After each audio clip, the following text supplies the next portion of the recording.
Look, the other big news, of course, from the sidelines of the G7 summit is that President Biden apologised to our Prime Minister for pulling out of his Australian trip. What do you make of this? Well, Biden's my 14th president and probably my 10th president since I've been in Australia since the 70s.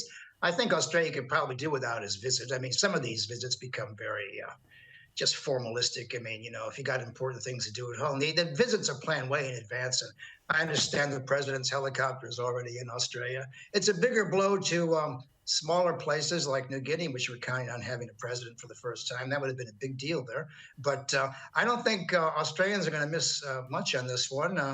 I remember President George W. Bush came here and the others, and it made a pretty big splash because they don't come very often. And of course, Albanese got what he wanted. He got state dinners. Everyone wants to go to the White House and have a great meal. And I'll tell you a quick story, Sam.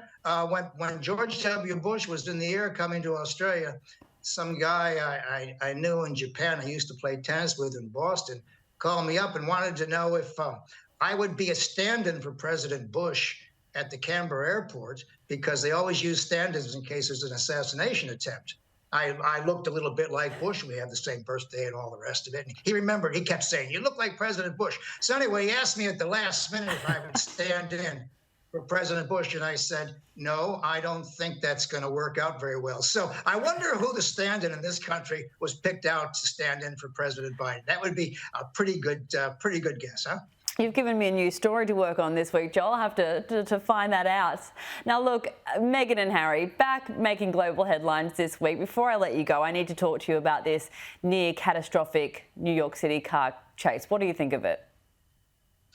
Well, Sam, I lived in New York for about a year before I came to Australia. I don't know where you could have a 20-minute or 2-hour chase without running up a $500 taxi bill. And look, these are kind of fun people for America. America doesn't have royalty. All we have is Hollywood.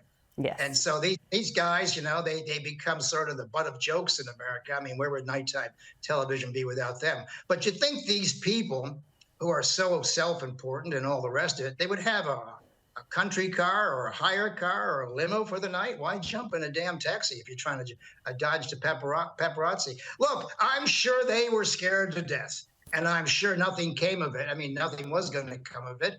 But, page 6 in America, that is the Scandal News, loves this kind of stuff. And, we just can't get enough of this. When I was a kid, Sam, it was Princess Anne and her affairs with Lord Snowden and the rest of them. I mean, Americans love to gobble this stuff up. They don't take it too seriously, but I'll tell you what, it's an awful lot of fun. It certainly is, Joe. And look, the subway works pretty well in New York. I've been on it before. I appreciate your time once again today. Thanks, Joe Siracusa. Hey, thank you.